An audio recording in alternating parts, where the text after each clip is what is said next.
Hi, my name is Jadone, and I help young adults quit social media and recover from their social media addiction.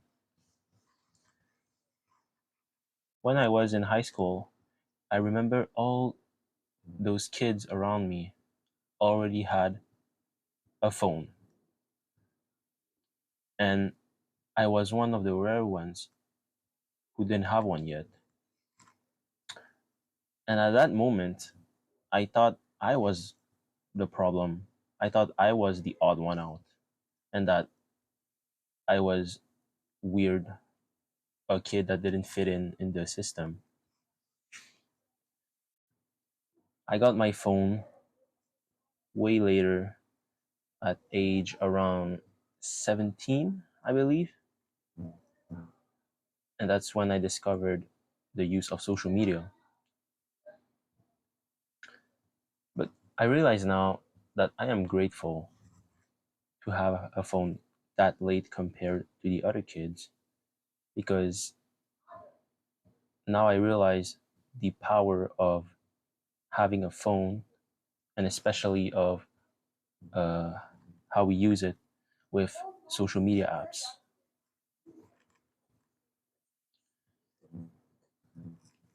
See, social media apps are supposed to make you feel connected to others without having the need to go outside and meet people.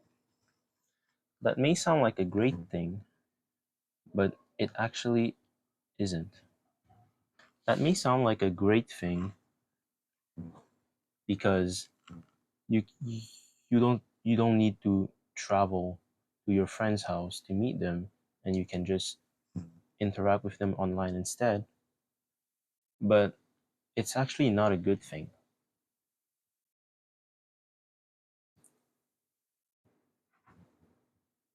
The problem with social media is that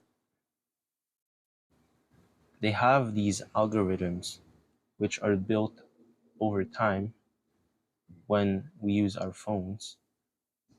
And depending on the type of content we consume and what we like and comment on, well, the phone knows our behaviors on the screens and will basically throw at us content and ads related to our behavior to forces and influences to buy certain products, for example, with ads. Social media also gives us the fear of missing out, the FOMO effect, which is incredibly destructive in today's world. That makes us feel like we are failures, that we are not living up to our potential, and we are always constantly comparing to someone else who appears to live a better life on the screens. However, the reality is that most people who look happy, who have the nice car and the nice house, and who appear to live the good life that we wish to have, well, once they close their social media apps, they are actually not happy. They constantly seek social validation through the likes they get and through the positive comments they get from people like us. And that's why they're continuing to act like this character. Basically, in reality, they are just like us. They are not always happy, they're not always sad.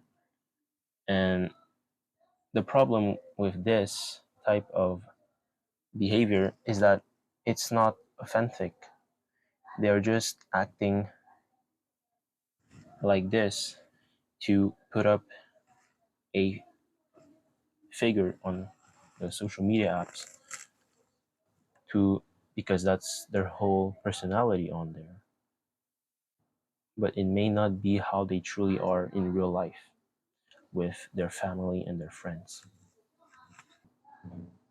The likes on social media are also a problem because they are indirectly telling the person posting the content that this is a good behavior. The likes are reinforcing the, the person who posts the content to continue to post some content. And that content may be irrelevant or just not needed on the platform. It may not even help anyone and just distract people, but the constant need for validation through likes and comments pushes those people to continue to act like so. Social media acts as this virtual world where people can pretend to have a second life that is way more fun, way more enjoyable, and where you have everything you want. And the problem with that is that other people who are miserable, they also want that life and they want to avoid the pain of their real life and they go on there too. So in the end, most people who are on social media just want to escape the reality, the real life that is not funny and that is not as exciting as they want it to be.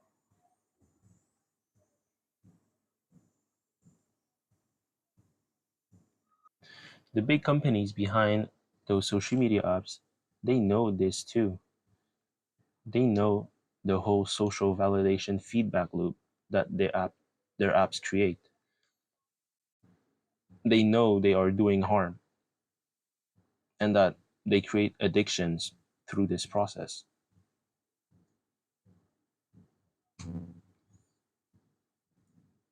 The thing with social media is that it creates a dopamine hit so easily that our brains cannot just avoid it. Our brains consistently seek dopamine, and when they get a new source of dopamine through the scrolling or when you watch new content, a new type of content, our brain craves that type of stuff and it just wants more.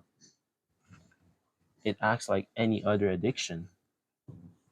The truth is, no one truly needs social media. If you truly care about someone, you would have their phone number or a messaging app, which I don't consider a true social media app with pictures and reels and scrolling content.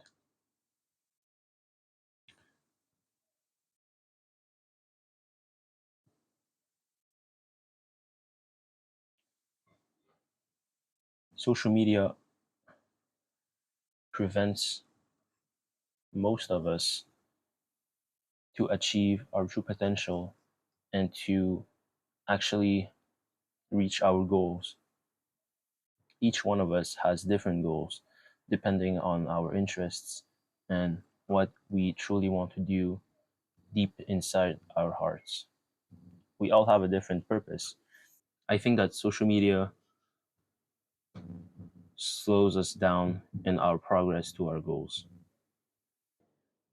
If you are a addict of social media and you want to turn your life around, you can buy my coaching program down below where I will help you to quit your social media addiction. Thank you for watching.